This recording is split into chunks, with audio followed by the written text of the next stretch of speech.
ሰላም ወዳጆች፣ ዛሬም የእግዚአብሔርን ቃል አነባለሁ። ክብር ለእግዚአብሔር ይሁን።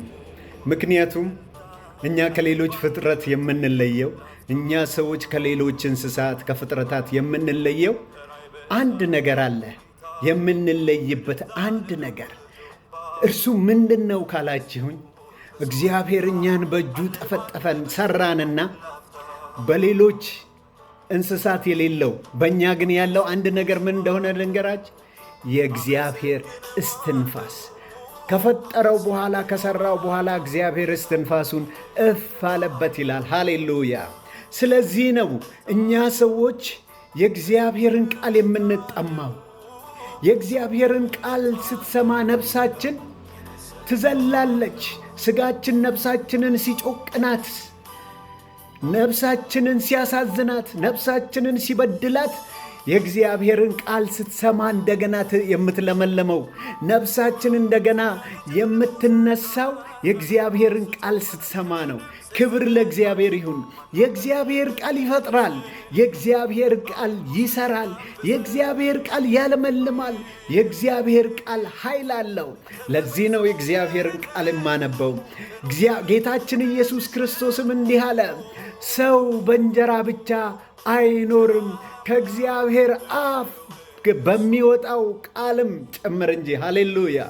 ለዚህ ነው እና ዛሬ ብዙዎቻችን በእንጀራ ብቻ እየኖርን አይደለም ወይ? አይደለም ወይ? እስኪ ራሳችንም ጠይቁ። በእንጀራ ብቻ የምንደክመው፣ የምንለፋው፣ የምንወጣው፣ የምንወርደው ለስጋችን ብቻ አይደለም ወይ? እግዚአብሔር ቃል ግን እንደዚህ ይለናል። የእግዚአብሔር ቃል የኛ ነፍሳችን ትለመልማለች፣ ትጠማለች። የእግዚአብሔርን ቃል መዝሙር 119 ቃልህ እንዲያድርጎ ቃልህ እንዲሰርቶኝ ቃልህ እንዲያድርጎልኝ ቃልህ አቁሞኝ ይላል። ክብር ለእግዚአብሔር ይሁን። ክብር ለእግዚአብሔር ይሁን። እስኪ ላንበብላችሁ። አለፍ አለፍ እያልኩ አነባለሁ። መዝሙር 119 ከቁጥር 9 ጀምሮ አነባለሁ። ጎልማሳ መንገዱን በምን ያነጻል? ጎልማሳ መንገዱን በምን ያነጻል? ኃይል በእጁ ያለ አንድ ነገር ማድረግ የሚችል መሮጥ የሚችል ሰርቶ ሀብት ማካበት የሚችል መንገዱን በምን ያነጻል? መንገዱን በምን ያነጻል? ሊበድል ይችላል። ሲሰራ ሊሳሳት ይችላል። ግን በምን ያነጻል? በእግዚአብሔር ቃል። ቃልህን በመጠበቅ ነው። የእግዚአብሔርን ቃል በመጠበቅ መንገዱን ያነጻል ጎልማሳ። በፍጹም ልቤ የፈለግኩ ከትእዛዝህም አታርቀኝ አታርቀኝ። ሃሌሉያ! ለባሪያህ መልካም አድርግ፣ ሕያው እንዲሆን ቃልህንም እንዲጠብቅ። ክብር ለእግዚአብሔር ይሁን። ክብር ለእግዚአብሔር ይሁን። ስለዚህ የእግዚአብሔር ቃል ነፍሳችን ትጠማለች።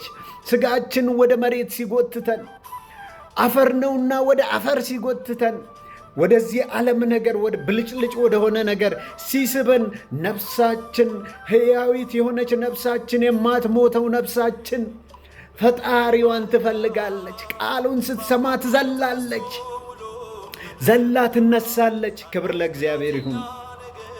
ነፍሴ ወደ ምድር ተጠጋች። ሥጋ ተጫነባት። የዚህ ዓለም ነገር ተጫነባት። በቃ አደከሟት። ነፍሴ ወደ ምድር ተጠጋች። እንደ ቃልህ ሕያው አድርገኝ።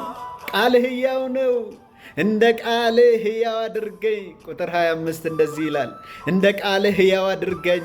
ቁጥር 28ም እንደዚህ ይላል፣ ከሐዘን የተነሳ አንቀላፋው። ከዚህ ምድር የተነሳ አንቀላፋው፣ ደከምኩ፣ ወረድኩ። በቃልህ አጠንክረኝ፣ በቃልህ አቁመኝ። ሃሌሉያ! የእግዚአብሔር ቃል ያቆማል። ወዳጆቼ የእግዚአብሔርን ቃል ተጠሙ፣ የእግዚአብሔርን ቃል ፈልጉ። እንዲሁ ለሥጋችሁ እንደምትደክሙት ለነፍሳችሁም ሕያዊት ለሆነችው ነፍሳችሁም ድከሙ። እግዚአብሔርን ቃል ፈልጉ። ክብር ለእግዚአብሔር ይሁን። ክብር ለእግዚአብሔር ይሁን። የእግዚአብሔር ስም የተመሰገነ ይሁን። አቤቱ እንደ ቃልህ ምሕረትህና መድኃኒትህ ይምጡልኝ። እንደ ቃልህ ምሕረትህና መድኃኒትህ ይምጡልኝ። ክብር ለእግዚአብሔር ይሁን። የእግዚአብሔር ቃል ሕያው ነው። ቃልህ ሕያው አድርጎኛል። ደክሜ በወድቅም ቃልህ መልሶ ሕያው አድርጎኛል። ቃልህን ተስፋ አድርጌያለሁ። የተናገርከኝን ተስፋ አድርጌያለሁ። በቃልህ ጸንቻለሁ።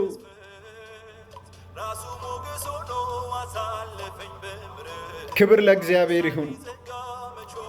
በእንግድነቴ አገር በዚህ ምድር በእንግድነቴ አገር ስርዓትህ ዝማሬ ሆኖልኛል።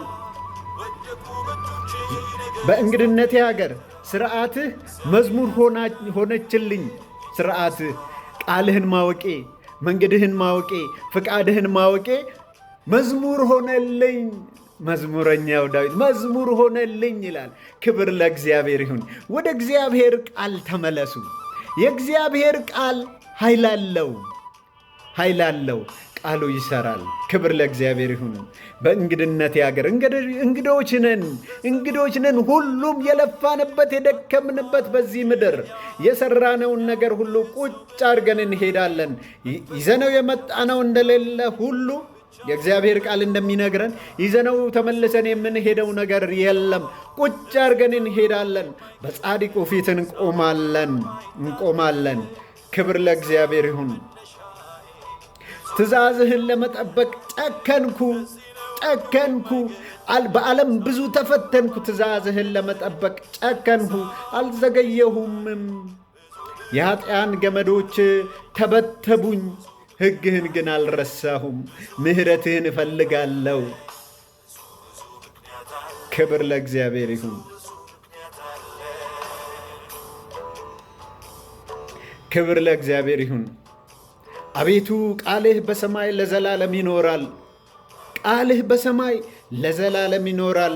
እውነትህ ለልጅ ልጅ ናትና። ሃሌሉያ። አቤቱ ሕግህን እንደምን እጅግ ወደድሁ። ቀኑን ሁሉ እርሱ ትዝታዬ ነውና። ትዝታዬ ነው፣ ሕግ ትዝታዬ ነው አለ። ክብር ለእግዚአብሔር። ቃሉን ካወቃችሁ የእግዚአብሔርን ፈቃድ ታውቃላችሁ። ጌታ ይረዳችኋል፣ ጸጋውን ያበዛላችኋል። ክብር ለእግዚአብሔር ይሁን። ክብር ለእግዚአብሔር ይሁን። ቃልህ ለጉሮሮዬ ጣፋጭ ነው፣ ከማርና ከወለላ ይልቅ ላፌ ጣፈጠኝ። ምን ቃልህ? ክብር ለእግዚአብሔር ይሁን። ክብር ለእግዚአብሔር ይሁን። እጅግ ተቸገርኩ። አቤቱ እንደ ቃልህ ሕያው አድርገኝ። እጅግ ተቸገርኩ። አቤቱ እንደ ቃልህ ሕያው አድርገኝ። ቃልህ ሕያው ነውና። ክብር ለእግዚአብሔር ይሁን። እንደዚህ ይላል፣ ዓይኖቼ ለማዳንህ ለድምፅህ፣ ዓይኖቼ ለማዳንህ ለጽድቅህም ቃል ፈዘዙ። ዓይኖቼ ለማዳንህ ለጽድቅህም ቃል ፈዘዙ። እናንተስ ወዳጆቼ የእግዚአብሔር ቃል የጽድቅ ቃል ነው። ማርያምም እንደዚህ ብላለች፣ ገብርኤል ሲነግራት የጌታ ባሪያ እንደ ቃል ይሁንልኝ አለች። ክብር ለእግዚአብሔር ይሁን። ለእኛም የእግዚአብሔር ፈቃድ እንደ ቃሉ እንዲሆንልን በእግዚአብሔር ቃል መታጠቅ